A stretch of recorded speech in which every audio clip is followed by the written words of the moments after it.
Hello Planning Mashers and welcome. If you're new to the channel, be sure to subscribe and hit the notification bell so you always know when I release a new video. Today I'm doing a video on something you guys have been requesting for a while. Today I'll be showing you my stationery collection. Now, to be honest, when I filmed everything I have, it turned out to be more than an hour-long video. And I don't think it's a very good option. So I will not show everything, but I will show the most important things that I use the most, that I love the most, and that I am kind of proud of having. So get ready and let's dive into the wonderful world of stationery. Okay, so before we start going through all the stationery, I just wanted to mention that everything I talk about today will be linked in the description. So if you want to check that out, just click down below. Most of my pens I actually store in these huge pencil cases. They're very convenient because when you open it, you can see all the pens you have, all the colors, and it really helps you to use your materials more. This is the pencil case where I store some of my favorite pens. Let's dive in and look inside. First, this is my collection of Pilot Poplar color pens, and they are fantastic. I don't really use color pens a lot, but Pilot ones have been my favorite, I think since around high school. So when I got this set from Pilot themselves, I was super happy. One of my favorite ways to use them though is to draw different mandalas, and if you follow my Instagram you'll see quite a few. Next thing are my Zebra Mindliner brush pens, and I have here all three sets that are available at the moment of me recording this video. These are definitely some of my favorite brush pens. I actually have a separate review you can check out. But to be short, they have dual tip and it's kind of similar to Tombow dual brush pens. So they're very beginner friendly, they're easy to manipulate, and it's pretty useful that you have a thin marker tip, since it can help you a lot when you're just starting to learn lettering and you can fix little mistakes you make in the process. On the next fold you can see my entire collection of Zebra Mindliners. I think I have 5 sets here. I'm not really sure, but whatever Zebra Mindliners are available, I have them all. I am really obsessed with these highlighters. They are fantastic. I love the colors, I love the quality, and just like the brush pens, they also have dual tip. One is highlighter, another one is just a marker, which is super useful if you want to use them like for coloring or drawing or doodling, like I usually do. The next fold is a lot of stuff. First are my Zebra color pens. I absolutely adore this because they are of this nice pastel milky colors and they're just so pretty.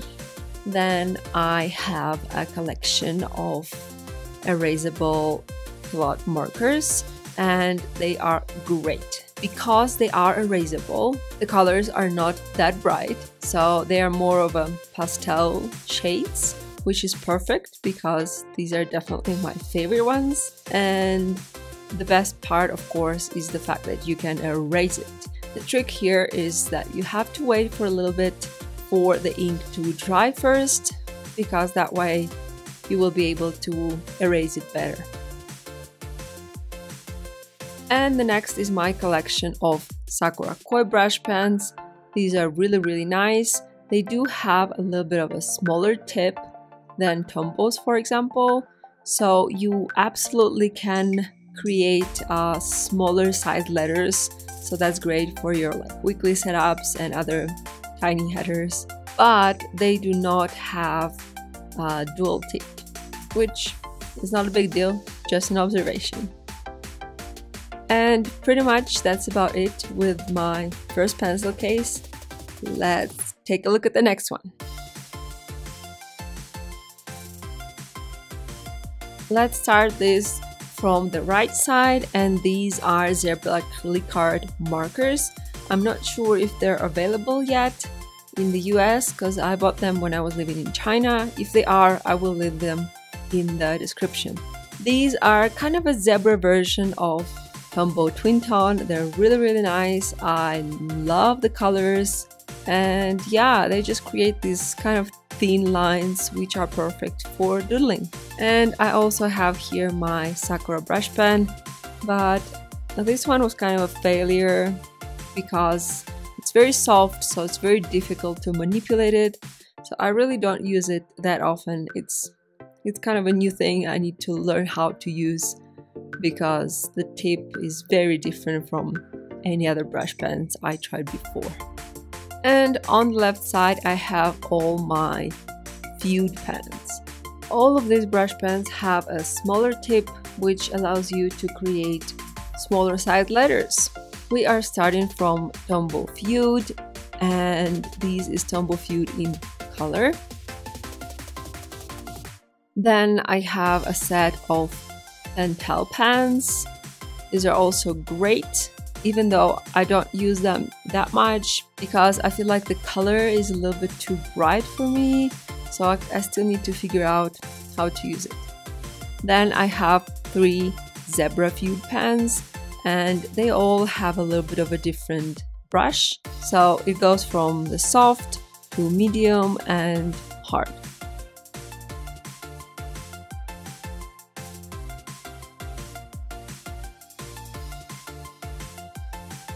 And finally my Tombow Feud. Here I just have one, but I do have several more just black Tombow Feud pens, which I always have with me just in case, because it's really kind of a must-have tool. The next fold is a part of my Stabilo collection. These are just Stabilo markers and highlighters. I did receive a huge package from Stabilo, so thank you very much. I do love their colors. They kind of remind me of school days, and they're very bright and positive. So I'm happy I have that many colors to implement on my pages. And on the right are the pastel highlighters, which are just basic highlighters, but in beautiful pastel colors. And actually the fact that they are more of a pen shape versus a wide flat shape make them much more comfortable to use. And the rest of this pencil case is some more Stabilo markers, and these are pretty much the same as the previous ones I showed you, but the lines are just a little bit thinner. And the small ones are exactly the same, they're just smaller transportable size. Next pencil case is my brush pen collection, and we are starting from some Kuretake Zig brushes. These are very beautiful and they're very pastel, so I don't think they will be very well seen on the paper, but they are watercolor based, and the brush tip is very sensitive. It's very soft compared to all the other brushes. This one is kind of tricky and really needs some extra skills, so these are the brush pens I actually use the least. Then come my watercolor Ecoline brush pens, and I do love their pastel colors. They are watercolor based, so sometimes they can bleed through some pages, but if you use them on thick pages like, let's say, Archer and Olive, it should definitely be fine. The tip is kind of a bigger than Tombow one, so you can get much fatter lines, and they also release a lot of color when you use them. The next brush pens are some more Kuretake brush pens, and these are very similar to Sakura koi brushes I showed you before. They have a smaller tip and I love their colors. As you can see, these are all browns and oranges. I actually bought these when I was doing a fall theme in my bullet journal. One of these Kuretake pens is actually a metallic one. I don't think you can see it very well on white paper, but it's a very beautiful metallic shape. Finally, I have my Kuretake Zig brush pens, which are fantastic. And they're great if you're kind of trying to keep the same color for your theme, because as you can see, each pen has a color and its shade. So, for example, the green set was very useful for me when I did a green theme with cacti and flowers and stuff like that. On to the next fold, and we are starting with my Crayola Super Tips. I don't have that many colors. These ones I actually won in a giveaway on Instagram, because when I was living in China, these were actually on an expensive side, so it kind of cost the same amount as Tombows, and well, I decided to go with Tombows. But the colors are beautiful, and everywhere else in the world they are very affordable, and you can pretty much do the same thing with them as you do with Tombows. They're great for coloring, they're amazing for calligraphy. I will leave a link in the description to my guide to brush lettering, and I have their recommendation of different free classes which you can take, and one of these classes is on how to master brush lettering with Crayola Super Tips.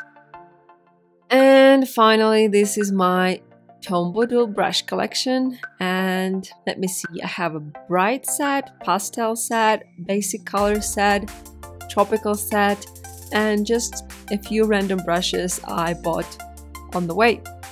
Tombows are some of my favorites. They're very easy to use for brush lettering. I do love the colors a lot, and they are very beginner friendly, so if you're looking for a high quality brush pen to start on your journey, be sure to check out Tombows. They are definitely worth the investment.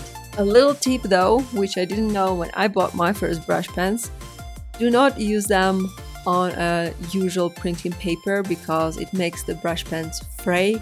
Like, my black Tombow is completely destroyed because I was using it to practice my lettering on some pretty cheap printing paper. So be sure you buy high quality paper which is brush pen friendly. I had to cut a lot of supplies from this video, but I really wanted to show you my collection of Sakura Jelly roll pens. They are really probably the best gel pens on the market at the moment. So we start from the Moonlight collection. These are just beautiful bright colors, and I'll be showing you how they look on a white paper as well as on the black paper.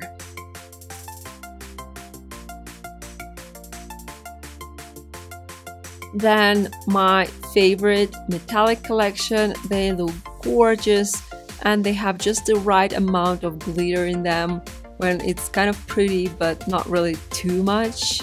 I use them a lot in my blackout book, and if you want to actually see the review of my blackout book, I will leave it here.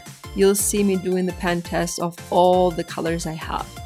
The souffle pens are probably my least favorite because they don't really look that good or special on the blackout book, but they look gorgeous on white paper. Finally is a Stardust collection, and these don't really work very well for the blackout book. The colors are not very well seen and they kind of get worn out a lot. However, on the white paper they look fantastic.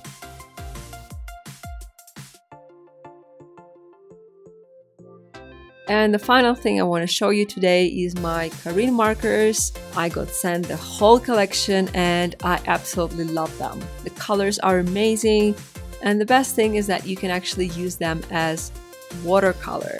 When I post my Archer and Olive watercolor notebook review, which I will link here once it's up, you'll see them in action, and the effects are just fantastic.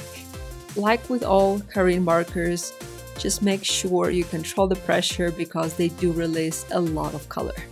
So these are some things I own and love using in my bullet journal. What are some of your favorite supplies and what is on your wish list? Leave a comment and let's talk some stationery. And remember, keep bullet journaling and don't be a blob. Bye!